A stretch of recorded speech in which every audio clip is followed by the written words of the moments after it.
안녕하세요. 수학 6단원 다각형의 둘레와 넓이 5번째 시간입니다. 자, 이번 시간에는 교과서 116쪽과 117쪽입니다. 자, 지난 시간에 우리 넓이의 단위에 대해서 배웠죠. 1제곱cm. 자, 1제곱cm는 어떤 도형의 넓이를 세는 단위가 됩니다. 그죠? 가장 기본적인 단위가 되는 거고요. 그래서 이 넓이를 단위 넓이라고도 얘기할 수 있습니다. 단위 넓이. 지난 시간에는 표준 넓이라고도 했는데요. 표준 넓이라고도 했는데 표준 넓이도 되고요. 단위 넓이도 됩니다. 모든 넓이를 세는 가장 기본, 가장 작은 단위가 된다고 해서 이 단위 넓이에 대해서 공부를 했고요. 1제곱cm는 1cm가 한 변이 1cm인 정사각형의 넓이를 1제곱cm라고 약속을 했다라고 우리가 설명을 드렸습니다. 자, 이번 시간에는 이 넓이의 개념을 통해서 가장 기본적인 직사각형의 넓이를 구해보겠습니다. 네. 교과서 116쪽을 한번 보실까요? 자, 연수가 수학책의 넓이를 구하려고 합니다. 자, 직사각형의 넓이를 구하는 방법을 생각해 봅시다. 우선 수학책이 직사각형 모양이죠. 자, 그러면 첫 번째 질문 한번 볼까요? 자, 연수처럼 여러분들 준비물 12쪽에 있는 붙임딱지 1제곱cm 붙임딱지를 직접 가나 다에다가 한번 붙여 보실까요? 자, 영상을 멈추고 이 붙임딱지를 가나 다에다가 몇 개씩 들어가는지 한번 붙여보세요. 자, 붙여보시면 아마 이렇게 될 것 같습니다. 자, 영상을 멈추고 꼭 붙여보셔야 돼요. 자, 붙여보시면 이런 식으로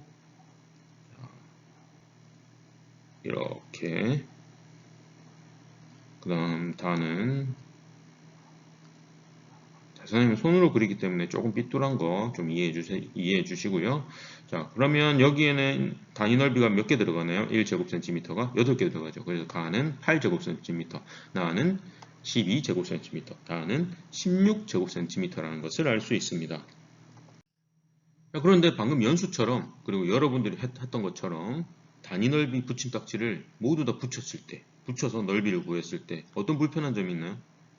너무 시간이 오래 걸리고 번거롭죠, 그죠? 네, 번거롭기 때문에 이번에는 우리가 직사각형의 넓이를 단위 넓이의 개념을 통해서 단위 넓이를 통해서 직사각형의 넓이를 쉽게 구하는 방법을 한번 생각해 보겠습니다. 우선 여러분들 교과서를 한번 보실까요? 자, 교과서를 보시면요. 자, 왼쪽 지혜를 한번 볼게요. 자, 지혜를 보면 이 수학책에다가 이 붙임딱지를 전부 다 붙이려면 너무 오래 걸리겠죠. 그래서 가로와 세로에만 붙임딱지를 이렇게 붙이는 겁니다. 이렇게 하나, 둘, 셋, 넷 이렇게 붙이고요. 세로도 이렇게 붙이죠. 그럼 여러분도 한번 생각해 볼까요? 여러분들이 예전에 곱셈을 공부할 때 이런 식으로 만약에 이렇게 됐을 때 지금 가로와 세로만 볼까요? 자, 가로에는 3개가 있죠. 이렇게 3개. 그 다음에 세로에는 4개가 있네요. 그래서 여기는 총 몇 칸인 걸 알 수 있나요? 3 곱하기 4 해서 3개씩 4개가 있기 때문에 3 곱하기 4를 하면 되는 거죠. 자, 이것과 똑같습니다. 여기도 마찬가지로 붙임딱지를 붙이고 난 이후에 가로와 세로에 한 줄씩만 딱 붙이고 난 이후에 가로의 개수와 그 다음에 세로의 개수를 곱해서 단위 넓이의 개수를 구하면 되는 거죠. 이런 식으로 구할 수도 있고요. 그 다음에 옆에 중기를 한번 볼까요? 중기. 중기는 어떻게 구했나요? 지금 자를 사용했죠. 그죠? 어차피 단위 넓이를 붙이는 것과 자를 사용해서 1cm씩 표시를 하는 거예요. 1cm씩 표시를 하고 있죠. 자로. 1cm씩 표시를 해서 여기 가로가 몇 cm인지 예를 들어서 한 15cm다. 그 다음에 세로가 20cm다. 그죠? 이런 식으로 해서 가로와 세로의 센티미터를 구해서 바로 구할 수 있는 거죠. 이해되시나요? 왜냐하면 여기에 들어가는 단위 넓이, 이 단위 넓이 1제곱cm가 가로와 세로의 길이가 1cm인 정사각형이기 때문이죠.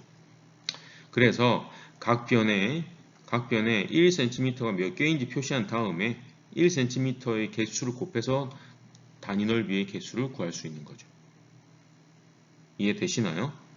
네, 이해가 되셨으면 좋겠고요. 단위 넓이를 여기다 다 붙여넣기에는 너무 힘들어서 이 가로와 세로의 길이를 통해서 넓이를 구해본다는 거 이해되셨으면 좋겠습니다.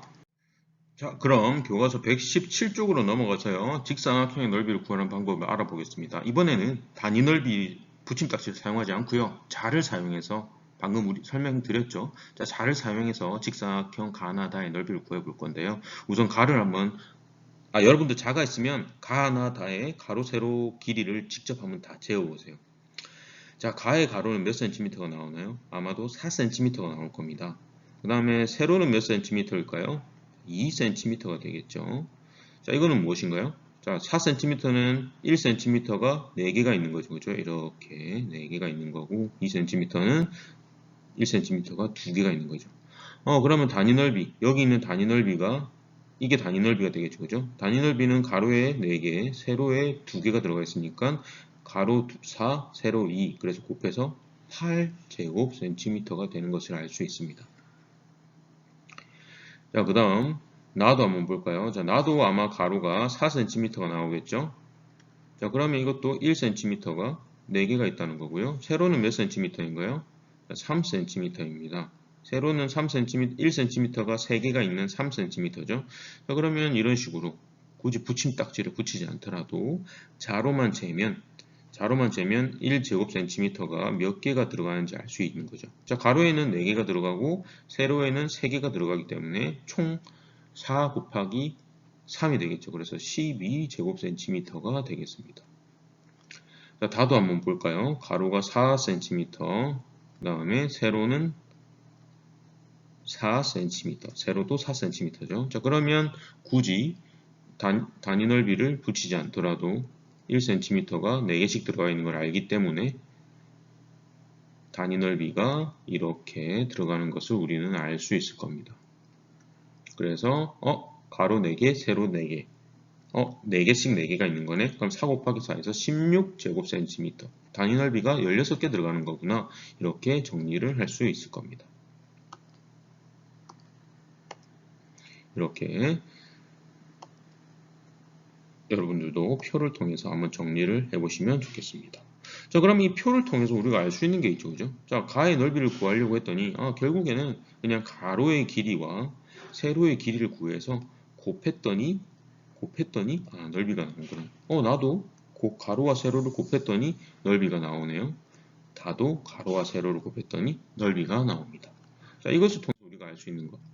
직사각형의 넓이를 구하는 방법을 가로와 세로를 통해서 식으로 나타내보면 어떻게 될까요? 결론적으로는 직사각형의 넓이는 그냥 가로의 길이와 세로의 길이를 곱하면 나오게 됐습니다. 자, 그럼 정사각형도 한번 볼까요? 정사각형도 직사각형이죠. 그죠? 그럼 정사각형도 마찬가지로 직사각형처럼 가로, 세로를 하면 되는데, 가로 곱하기 세로를 하면 되는데, 근데 정사각형은 가로와 세로의 구분이 있을까요? 없죠. 네 변의 길이가 모두 똑같기 때문에. 그래서 가로, 세로라고 쓰지 않고 그냥 한 변의 길이 곱하기 한 변의 길이라고 하면 되겠습니다. 어차피 한 변의 길이가 가로가 되고 한 변의 길이가 세로가 될 수 있으니까요. 결론적으로는 직사각형의 넓이를 구하는 방법과 정사각형의 넓이를 구하는 방법의 같은 점은 뭔가요? 그죠? 그냥 두 변의 길이를 곱해주면 되는 거죠. 직각을 이루는 두 변의 길이. 직각을 이룬다는 건 뭘까요? 여기에 있는 직사각형, 여기가 직각이죠. 그죠? 직각을 이루는 이 변과 이 변을 곱해주면 되는 거죠. 정사각형도 마찬가지입니다. 직각을 이루는 이 변과 이 변을 곱해주면 되는 거죠. 하지만 정사각형 다른 점은 뭔가요? 직각을 이루는 두 변의 길이가 정사각형은 같고 직사각형은 다르다는 거. 이 정도는 여러분들이 알 수 있겠죠. 자, 마지막 다시 정리합니다. 직사각형의 넓이는 가로 곱하기 세로라는 것을 알면 정사각형의 넓이도 당연히 알 수 있겠죠. 그죠?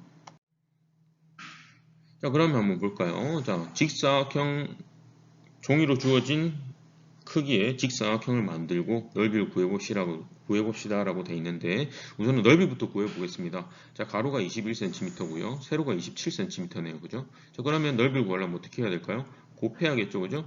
자, 21 곱하기 27을 하면 넓이가 567제곱cm가 되겠습니다. 자, 그럼 가로가 100이고 세로가 100이면 곱했을 때 얼마가 나올까요? 그렇죠. 넓이는 10,000제곱cm가 되겠습니다.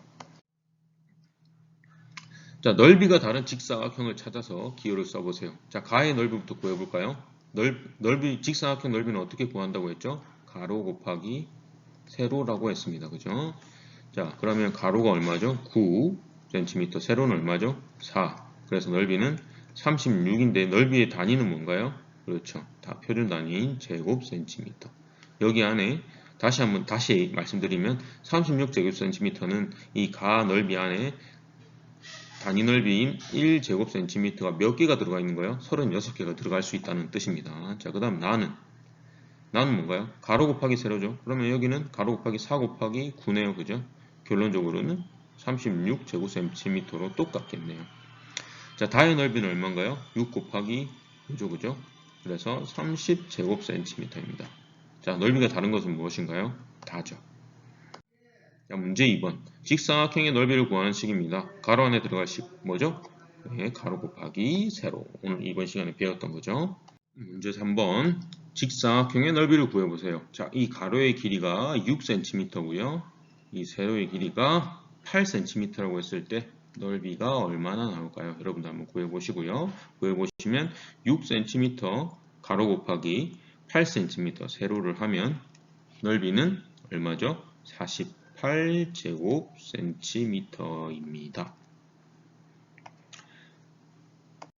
네, 이번 시간에는 직사각형의 넓이를 구하는 공부를 해보았는데요. 직사각형의 넓이 구하는 거 그렇게 어렵지 않았죠? 가로 곱하기 세로를 하면 된다는 것.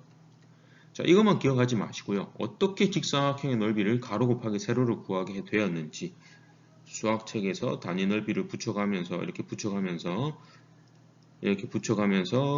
구해봤더니 결론적으로는 가로 곱하기 세로를 하면 되는구나 라는 것을 여러분들이 이해를 하셨으면 좋겠습니다. 여러분들은 이번 시간에 공부한 내용을 바탕으로 수학의 김책 76쪽과 77쪽을 꼭 풀어주시고요. 다음 시간에는 1제곱센티미터보다 더 큰 넓이의 단위를 알아보도록 하겠습니다. 수고하셨습니다.